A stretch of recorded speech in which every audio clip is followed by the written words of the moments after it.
अस्सलामुअलैकुम my YouTube family, कैसे हैं आप सब लोग। आप सब लोगों को वेलकम टू किचन एक्सप्लोरर। और आज हम बना रहे हैं मैंगो अरेबियन पुडिंग कह लें या मैंगो अरेबियन डेज़र्ट, जो कि बहुत ही ज़बरदस्त बनता है। तो जो है चैलेंजिंग इंग्रेडिएंट्स की तरफ चलते हैं। मैंने यहाँ 1 लीटर मिल्क ले लिया है जो कि इस वक्त रूम टेम्परेचर पर है, और मैंने ले लिया है मेजरिंग 1 कप जो है वो मैंगो प्यूरी कर लिया है। मैंगो को जस्ट ब्लेंड कर लिया है, लेकिन पानी नहीं ऐड कीजिएगा।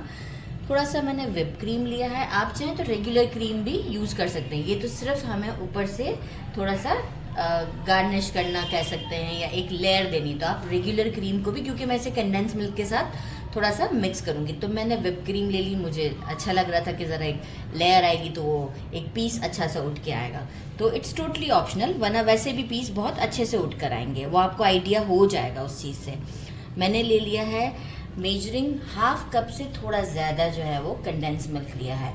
अब आप चाहें तो जो प्रोपोर्शन है उसमें 1/2 कप भी यूज़ कर सकते हैं, लेकिन मेरे घर में थोड़ा सा मीठा ज़्यादा पसंद किया जाता है, तो मैंने क्वांटिटी थोड़ी सी बढ़ा दी है। वरना जो इसका एक्चुअल प्रोपोर्शन है वो मेजरिंग 1/2 कप है। मैंने ले लिया 2 टेबल स्पून ये वाला, राइट, 2 टेबल स्पून मैंने ले लिया है। आप कोई सा भी कस्टर्ड पाउडर ले सकते हैं। मैंने लिया है ये मैंगो का ही, आप चाहें तो वनीला भी ले सकते हैं। और कुछ मैंने ले लिए हैं ड्राई फ्रूट्स, लाइक मैंने लिए हैं हेज़लनट, बादाम और पिस्ता। हेज़लनट टोटली ऑप्शनल है, वो हमारे कैमरा में थोड़े स्क्वायरल हैं तो उनको पसंद है, तो उनके लिए हम थोड़ा सा हेज़लनट डाल देते हैं। अच्छा, ये जो है मेरा कस्टर्ड पाउडर, इसको मैं क्या करूँगी, ये मेरा रूम टेम्परेचर वाला मिल्क है, इसका मैंने 1 चमचा भर के और 2 चमचे भर के मैं ये इसमें डाल देती हूँ, और इसे मैं एक अच्छा मिक्स दे देती हूँ, और मिक्स देकर मैं इसे साइड पे कर देती हूँ। इसके बाद हम जो है वो हमारा कस्टर्ड रेडी करते हैं। और हाँ, मैंने ब्रेड्स भी लिए हैं, सॉरी ब्रेड तो मैं बताना ही भूल गई, कैमरामैन याद ही नहीं रहा। ब्रेड स्लाइसेस चाहिए तो अप्रॉक्स मैंने 8 लिए हैं, 8 स्लाइसेस हैं, राइट। तो आप भी 8 स्लाइसेस ले सकते हैं। तो बस अब हम चलते हैं पैन की तरफ और बाकी का हम अपना प्रोसीजर कंटिन्यू करते हैं। ब्रेड में हल्का हल्का सा बॉयल आ चुका है। इस मोमेंट पर हम क्या करेंगे, कंडेंस मिल्क ऐड कर देंगे इसके अंदर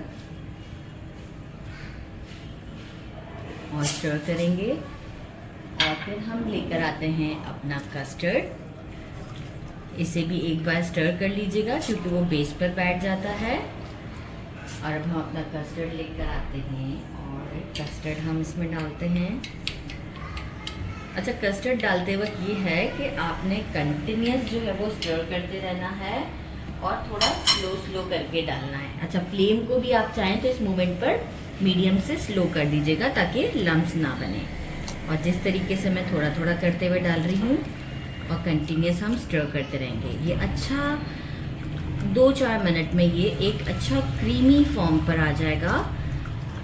बहुत ज़्यादा थिक भी नहीं होगा। मैं आपको कंडीशन शो करती हूँ आफ्टर 2 to 3 मिनट्स। तो फिर आप इसके टेक्सचर चेक कर लीजिएगा और इसकी कंसिस्टेंसी भी मैं आपको बताऊँगी कि आपने कैसे चेक करनी है। तो बस 2-3 मिनट्स के बाद मिलते हैं। देखिए, एक बॉयल सा भी आ गया है कंटिन्यूस स्टर करते हुए। और यहाँ मैं क्या करूँगी, स्टोव को कर दूँगी बंद। और आपको इसकी कंसिस्टेंसी चेक करने का तरीका कुछ ये देखें, स्पैचुला पर है, ये दोनों साइड्स अगर आपस में नहीं जोड़ते हैं इट मीन्स के परफेक्ट है। तो बस अभी हम इसे रूम टेम्परेचर पर लाते हैं, फिर हम इसमें मैंगो प्यूरी ऐड करेंगे। रूम टेम्परेचर पर आ चुका हुआ है। अब हम क्या करेंगे, इसमें हम मैंगो प्यूरी जो है हमारा 1 कप वो पूरा ऐड कर देते हैं। अच्छा, बाद में हम ऊपर से कुछ गार्निश करने के लिए, डेकोरेट करने के लिए मैंगो से कुछ डेकोरेशन करेंगे, उसका फ्लावर वगैरह रेडी करेंगे, तो वो भी मैं आज आपको शो करूँगी। एक अच्छा सा मिक्स दे देते हैं, इसे विस्क से ही दे देती हूँ मैं ताकि जो है वो लम्स ना रह जाएं। तो मैं विस्क निकालती हूँ,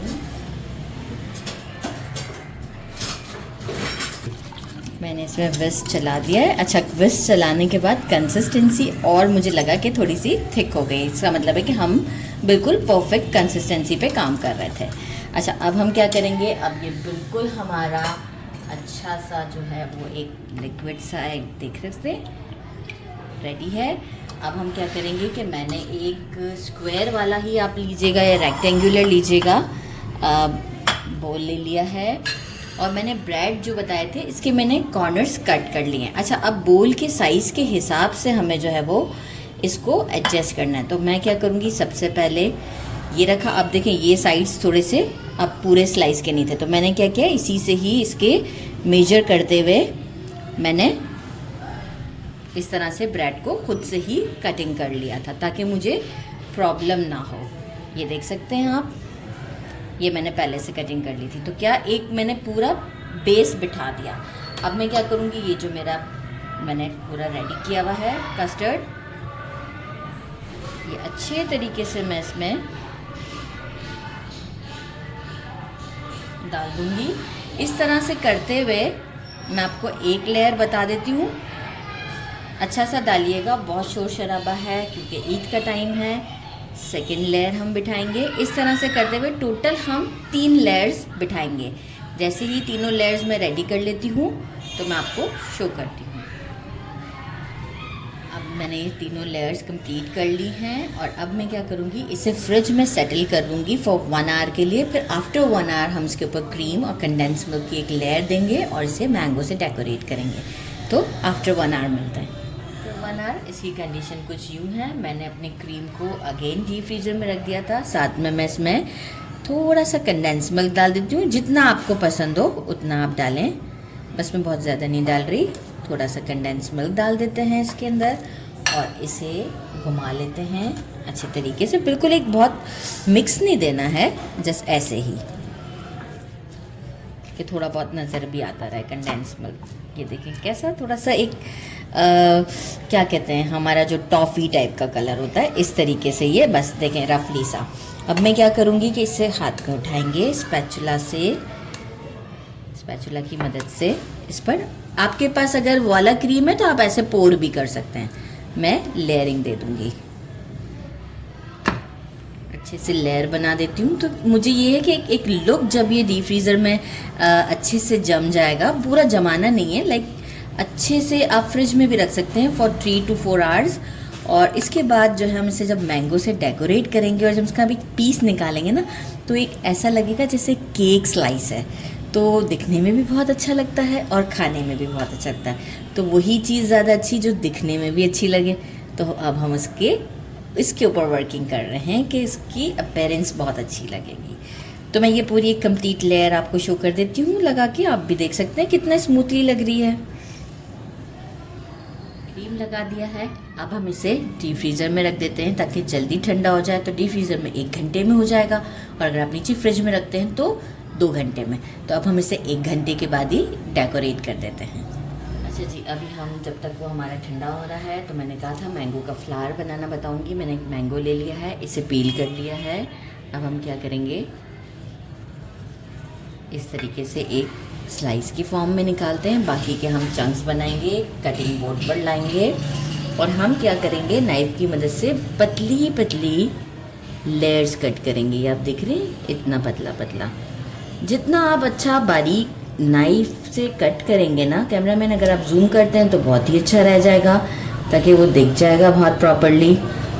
ये आप देख सकते हैं मैं कितने अच्छे से इसे कट कर रही हूँ। कोई थोड़ा बहुत गैप भी आ जाए तो कोई इशू नहीं है, लेकिन ये है कि एक अच्छे से मैं इसे कट दे रही हूँ। ये मैं चाहूँगी कि पूरा वीडियो ही आए ताकि कोई भी प्रॉब्लम ना आए आपको जब ये बनाना हो। तो मैंने अपनी एक रेसिपी में से बनाया है और मैंने उस वक्त जो है वो बना के पहले रखा था, तो मैंने कहा था ज़रूर शेयर करूँगी आप लोगों के साथ। ये हो गया काम। अब हम क्या करेंगे, इसे हाथों की मदद से, ये देखें, दोनों ऐसे फैलाते जाएंगे।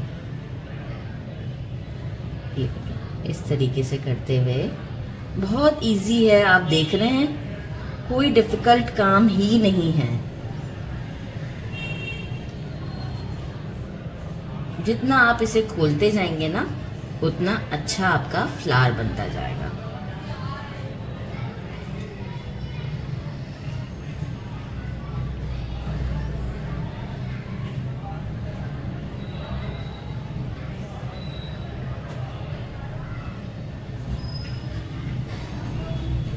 ठीक है, मैंने इस तरीके से करते हुए इसे खोल दिया है, आप ये देख सकते हैं। अब मैं क्या करूँगी, एक साइड से इसे अब मैं इसे फोल्ड देना स्टार्ट करूँगी। अब वो जो भी आपको साइड बेटर लगती है, लेकिन ये सपोर्ट ये वाला जो है वो ये ज़रूर रखिएगा इसके ऊपर।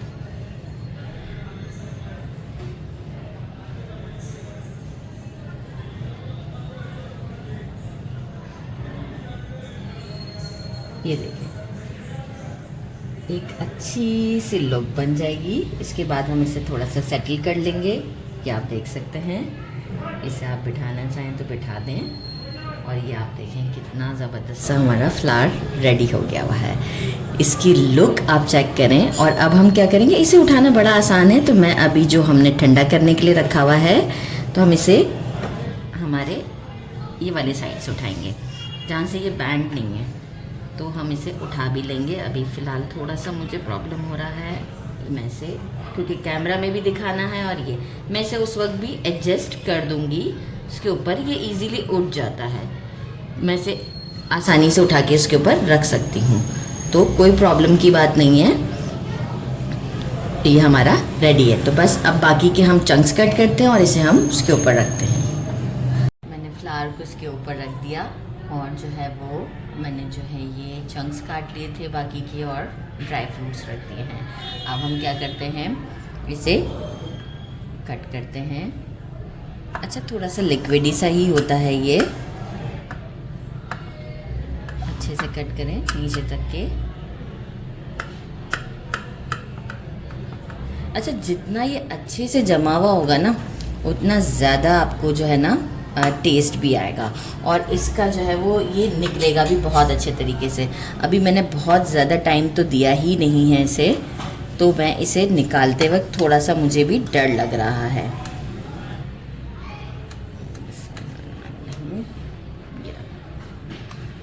थोड़ा सा निकल जाए इजीली, क्योंकि अभी इसे टाइम लगना है। लेकिन आप इसकी लुक चेक कर लेना, ताकि जो है वो अच्छा, फिर आपको जो है वो थोड़ा सा सिरप ऐड करना हो तो ये देखें इस तरीके से, ये इस तरीके से प्रेजेंट किया जाता है।